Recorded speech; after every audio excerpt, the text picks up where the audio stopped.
Roberto Requião, pede que STF julgue pedido de Lula como manda a Constituição. Senhoras, senhores senadores, brasileiros, espectadores da TV Senado e das rádios que transmitem as nossas sessões plenárias. A minha angústia, que às vezes beira ao desespero com os descaminhos da política econômica imposta ao país, a minha amargura com o galope intriguista que a cada passo esfarrapa a nossa soberania, frequentemente fazem par com a apreensão com que vejo a atuação do Judiciário e do Ministério Público brasileiros. A coisa chegou a um ponto em que parece que não há mais tribunais, não há cortes inferiores ou superiores, de maior ou menor instância. Não há mais juízes. Há um Deus ex machina, como existia no teatro grego, a ditar o comportamento da Justiça e do Ministério Público brasileiro conforme os interesses da globalização e do capital financeiro internacional. Há apenas um juiz supremo intocável, e esse juiz é o Deus ex machina, como no teatro grego. Incontestável, poderoso, temido, aterrorizador. Um juiz que tem como seu principal instrumento de aplicação da justiça não a lei, não a Constituição, não os códigos, não o devido processo legal, e sim a opinião desse juiz ex machina, insisto, como ocorria no teatro grego, e o controle da opinião pública. Assim se faz justiça no país. No entanto, senador Lobão, o recente julgamento da presidente do PT me dá alguma esperança. Se ilumina um pouco a possibilidade da verdadeira justiça ser aplicada no Brasil.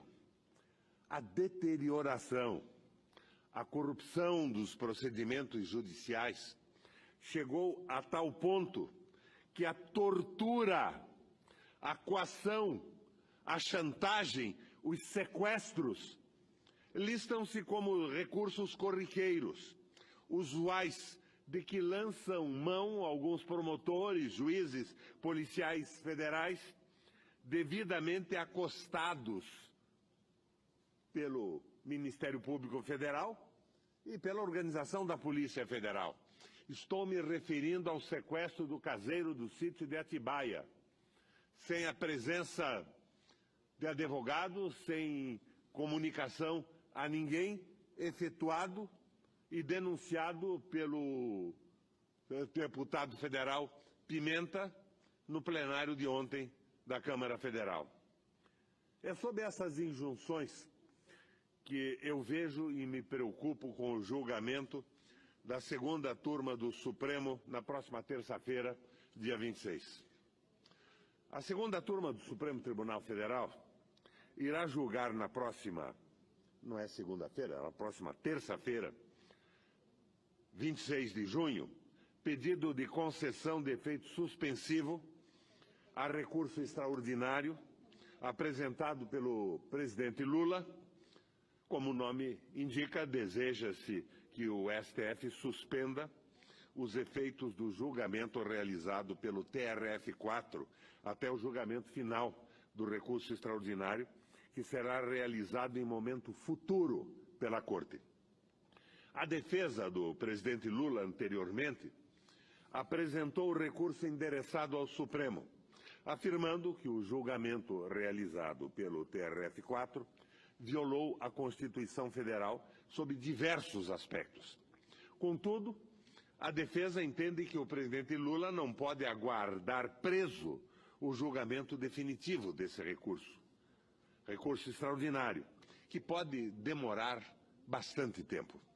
Assim, pediu ao Supremo Tribunal que faça uma avaliação preliminar dos argumentos do recurso extraordinário, para que, caso entenda que a condenação do TRF4 foi manifestamente inconstitucional, determine que o presidente Lula seja imediatamente solto, suspendendo os efeitos do julgamento do TRF4.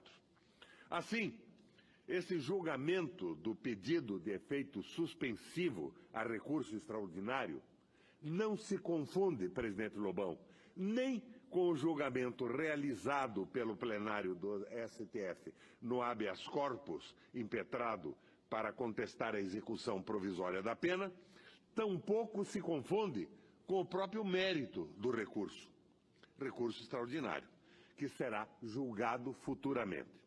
Isto é muito importante, porque setores da imprensa, o deus ex machina do interesse da globalização e da deterioração da soberania brasileira, estão tentando exercer pressão sobre a turma, a segunda turma do STF, e esses meios de comunicação têm dito que, na prática, a defesa pretende que os 5 ministros modifiquem decisão do plenário, o que absolutamente não é verdadeiro.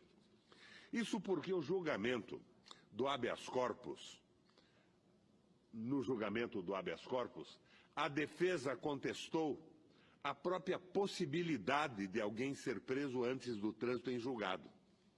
Aqui não se está discutindo essa possibilidade. Argumenta-se apenas que a condenação é tão carente de fundamentos consistentes que ela, excepcionalmente, deve ter os seus efeitos suspensos. No primeiro caso, não se discutiu o conteúdo da decisão do TRF4. Neste pedido de efeito suspensivo, sim, se discute o conteúdo. O que está em jogo, portanto, é o julgamento por um colegiado de forma legítima, juridicamente plausível e necessariamente isenta. Do ponto de vista político, é necessário afirmar que o maior líder político da América Latina está preso há exatos 76 dias, quando juristas, líderes políticos do mundo inteiro apontam a parcialidade e a injustiça de sua prisão. O maior líder popular da história do Brasil foi preso em razão daquilo que se convenciona chamar de lawfare. Na verdade, até os mais distantes rincões deste planeta se manifestam e percebem a trama jurídica que condenou Lula sem crime. O combate à corrupção não passou de um artifício para mascarar o verdadeiro objetivo da Operação Lava Jato: acabar com todas as propostas de continuidade do processo civilizatório brasileiro, entregar o subsolo e submeter o Brasil à condição de produtor de matéria-prima sem industrialização, com o aviltamento e a precarização do trabalho. Primeiro, determinou-se a prisão do ex-presidente para depois buscar-se um crime em que pudesse enquadrá-lo. Como em 3 anos de investigação não conseguiram encontrar malas com dinheiro, contas em bancos suíços ou um fiapo de prova sobre o recebimento de ao menos 10 centavos, forjaram a história do triplex. O triplex do Guarujá. Uma verdadeira anedota jurídica, cujo verdadeiro proprietário, já comprovado, inclusive, pela própria Justiça, é a construtora OS. Ainda assim, sem nenhuma prova, um juiz decidiu pela condenação do ex-presidente. A Operação Lava Jato não pode aprisionar o mais alto tribunal do país. Ela não pode condicionar o comportamento do Supremo Tribunal Federal, que é, afinal, o guardião do direito no Brasil. A Lava Jato não pode tirar a eficácia de normas constitucionais e desconsiderar o direito brasileiro.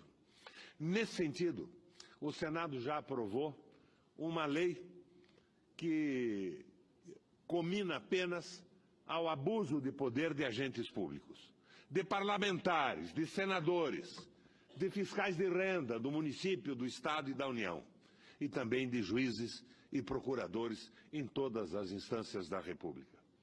O que nós estamos defendendo nesse momento dessa tribuna é que o Supremo Tribunal Federal, através da turma que vai examinar esse último pedido do ex-presidente, liberte o direito, acabe com essa interpretação absurda da lei, essa possibilidade hermenêutica de liberdade na interpretação que não se atém com o texto legal e com as combinações necessárias. E quem está fazendo essa peroração nesse momento é quem saudou desta tribuna e do plenário, em prosa e verso, a Lava Jato, porque a corrupção política no Brasil era absolutamente inaceitável e tinha que ser investigada em profundidade. Mas essa espécie de ditadura do judiciário, esse deus ex machina, os interesses internacionais, interesses de países que impõem ao Brasil a entrega do petróleo, das riquezas naturais, o fim das garantias trabalhistas, a entrega do sistema previdenciário para a banca privada, não podem determinar o comportamento dos juízes. Não se entenda, nesse momento, a minha intervenção como a criminalização da Lava Jato, mas apenas com a exigência de que a operação siga os trâmites e as garantias constitucionais do direito brasileiro, e não a visão ideológica entreguista, a visão do liberalismo econômico já sepultado na Europa, que pede asilo no Brasil e que recebe esse asilo por parte de autoridades e agentes públicos corrompidos ideologicamente e corrompidos economicamente, como já se comprovou ao longo das investigações sobre esses processos à exaustão. Presidente, requeiro que essa minha intervenção seja colocada ao alcance dos 11 ministros do Supremo Tribunal Federal. Concedo uma parte ao senador Humberto Costa.